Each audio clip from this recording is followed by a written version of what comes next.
UPPL BJPनि सोरखारा 3 बोसोराव जेबो खामानि मावनो हायाखै, इयुनावबो हाया। दिनै 3 बोसोर जाबाय, बे 3 बोसोराव बिथांमोना मोनसेबो खामानि मावनो हायाखै आरो इयुनावबो मावनो हानाय नङा बेखौ नुखाजोब्बाय। हाग्रामा महिलारियानो मोजां खामानि मावदोंमोन। बिथांमोनाथ' 3 बोसोर जेबो मावनो हायाखै, बेखायनो रायजो राजाफ्रा दा बुंनो हमबाय जे हाग्रामा महिलारियानो मोजां खामानि मावदोंमोन। गुबुन गुबुन हारिनि गेजेराव खौसेथिखौ हाग्रामा महिलारिया लाबोनो हादोंमोन। गुबुन गुबुन जाति जनगोष्ठीनि गेजेराव माने शान्ति सम्प्रीति माने खौसेथिखौ हाग्रामा महिलारि बिथाङा लाबोनो हादोंमोन आरो। उदालगुरि जिल्ला सिंनि भैरबकुन्द ब्लक BPF हानजाया मोन 13 प्राइमारिखौ लानानै सावराय जथुम लायो। बे सावराय जथुमाव दोलोआरि बिथिंखौ लानानै सावरायनायजों लोगोसे माबेबा प्राइमारियाव दासिम लोरबां जानानै दंब्ला बेखौ दाफामफिननाय, जेराव बुथ कमिटि दायाखै बेयाव थाबैनो दानाय आरो सोरबा गोदानै BPF हानजायाव हाबफैनो नागिरोब्ला थाबैनो सोसननानै लानांगौनि सायाव सावरायनाय जायो होनना बारग' मन्थ्रि एबा उदालगुरि जिल्ला BPF हानजानि आफादगिरि रिहन दैमारि बिथाङा फोरमायो। आरो थांनाय 3 बोसोराव UPPL BJPनि सोरखारा जेबो खामानि मावनो हायाखै, इयुनावबो हाया। हाग्रामा महिलारियानो मोजां खामानि मावदोंमोन। गुबुन गुबुन हारिनि गेजेराव खौसेथिखौ हाग्रामा महिलारियानो लाबोनो हादोंमोन होनना बुंनायजों लोगोसे आथिखालनि BTC सोरखारखौ खुंनाय UPPL हानजाया बिसायख'थिनि समाव गोबां सोलायनाय लाबोगोन, न'खर न'खर साख्रि होगोन होनना बुंदोंमोन। आइजो सेल्फ हेल्पफोरनो 75,000 अनसुंथाइ होगोन होनदोंमोन। बेफोरखौ मोनसेबो मावनो हायाखै, बेखायनो रायजो राजाफोरा गोसो बायबाय। बिथांमोना मावनो हानाय नङा, बिथांमोना थगायसुला, बेयो रोखा जाबाय होनना खौरांगिरिनि सिगाङाव बारग' मन्थ्रि रिहन दैमारि बिथाङा ओरैबायदि बुङो। जोंहा भैरबकुन्द ब्लक कमिटिनि दिनै मिटिंमोन। गासै प्राइमारि 13टा प्राइमारिखौ लानानै दिनै सांगठनिक दिखाव सावरायलायनाय जादों। बिसेसकरि प्राइमारि कमिटि बहाबा जुदि एसे दुरबल दंब्ला बेखौ मोजाङै रिअर्गानाइज खालामनो, रिसाफल खालामनो थाखाय बुंनाय जादों। आरो जेराव जेराव बुथ कमिटि दानाय जायाखै, बुथ कमिटि थाबैनो दानांगौ। आरो बेनिफ्राय सोरबा जुदि गोदान हाबनो फैनाय बेक्तिफोर दंब्ला जोङो थाबैनो बिथांमोनखौ पार्टियाव सोना लानांगौ। एक्टिभलि खामानि मावनो थाखाय खावलायनाय जादों। आरो बयबो खोथा होदों, जिहेतु मोनसे दायो मोनसे बार फैखाबाय, मोनसे ढौ फैखाबाय BPFनि प्रति। दा बेखायनो खामानि मावनो खोब माने गोब्राब जाला।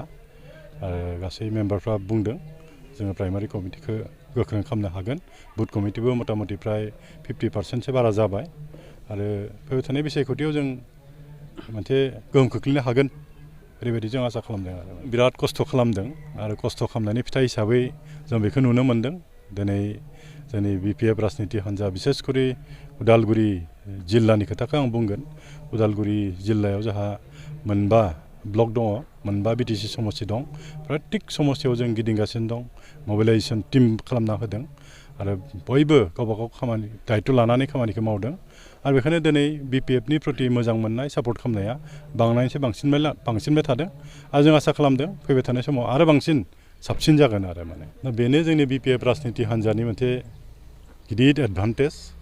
खारन BTC बिसायख'थिनि सिगाङाव बिसेसकरि UPPL आरो BJPनि जाय दैदेनगिरि बिथांमोना बिराद गिदिर गिदिर बाथ्राफोर बुंदोंमोन जे BTR एकर्डनि जुगेदि बिराद मोजां मोजां जों खामानि मावनो हागोन। BTR एकर्डनि क्लजफोरा बिराद मोजां मोजां, बिराद इनफ्रास्ट्राक्चार जागोन, माने गोबां अनुस्थान प्रतिष्ठानफोर फैगोन, बेबायदि बिथांमोना बुंदोंमोन। नाथाय दिनै 3 बोसोर जाबाय, बे 3 बोसोराव बिथांमोना मोनसेबो खामानि मावनो हायाखै। बेखौ इतिमध्य BTCनि रायजो राजाफ्रा नुबाय। आरो बेखायनो बिथांमोननि सायाव मोनसे फोथायनाय गैयि जाबाय आरो माने। BTR एकर्डआ जे एसे नंखाय, बिथांमोना मावनो हायाखै आरो इयुनावबो मावनो हानाय नङा बेखौ नुखाजोब्बाय BTC ओनसोलनि रायजो राजाफ्रा। बेखायनो बिथांमोननि सायाव मोनसे फोथायनाय गैलिया, आस्थाबो गैलिया। दा बेखायनो बिथांमोना बिकल्प हिसाबै BPF राजनिति हान्जाखौनो सानना लाखाबाय आरो। मानो होनब्ला 15 बोसोर हाग्रामा महिलारिया BTCनि चिफ जाबोबाय। आरो बै समाव बिथांनि मावनाय, बिथांनि जिथु नेतृत्व होनाय, बेखौ रायजोफ्रा दा उपलब्धि खालामदों आरो माने। बिथाङा जि क्षमताखौ लानानै लामा बानायबाय, दालां बानायबाय, गोबां इन्स्टिटिउसन जेनेबा मेडिकेल कलेजानो जा, इन्जिनियारिं कलेजानो जा, CITआनो जा, इउनिभारसिटि, गोबां बिथाङा लाबोबाय आरो माने। लामा मावबाय, दालां मावबाय, बेफोरखौ दायो नुहुरजोबदों आरो माने। बिथांमोनाथ' 3 बोसोर जेबो मावनो हायाखै बेखायनो रायजो राजाफ्रा दा बुंनो हमबाय जे हाग्रामा महिलारियानो मोजां खामानि मावदोंमोन गोबां जौगानाय खामानि मावदोंमोन आरो बिसेस करि गुबुन गुबुन जाथि जनगोष्ठीनि गेजेराव मोनसे शान्ति सम्प्रिति माने खौसेथिखौ हाग्रामा महिलारि बिथाङा लाबोनो हादोंमोन आरो दा बे खोथाया सैथो आरो बिथांमोना बिसायख'थिनि सिगाङाव मोनसे बिराद परिबर्तन लाबोगोन होनना बुंदोंमोन माने न'खर न'खर साख्रि होगोन होनना बुंदोंमोन महिला आत्महाय गुटफोरनो बिथांमोना आर्थिक अनुदान होगोन होनना बुंदोंमोन 75,000 करि होगोन होनना बुंदोंमोन दा बेफोरखौ बिथांमोना मोनसेबो माने मावनो हायाखै आरो माने बेखायनो रायजो राजाफ्रा एकदम नाराज जाखाबाय बिथांमोना मावनाय नङा खालामनो हानाय नङा बिथांमोना मिसलिया बे खोथाया प्रमान जाबाय आरो माने दा बेखायनो रायजो राजाफ्रा बिथांमोननि सायाव आस्था आरो बिसासा गैलिया बिपिएफनि सायावनो बिसोरो बिथांमोना फोथायनाया जाखाबाय आरो नुखाबाय बिपिएफ राजनिति हान्जायासो मोजां खामानि मावो भबिष्यताव बिथांमोनानो मावगोन आरो बिथांमोननो थानायानो मोजां होननानै सानदों आरो बिथांमोना जोंदोंबो गोबां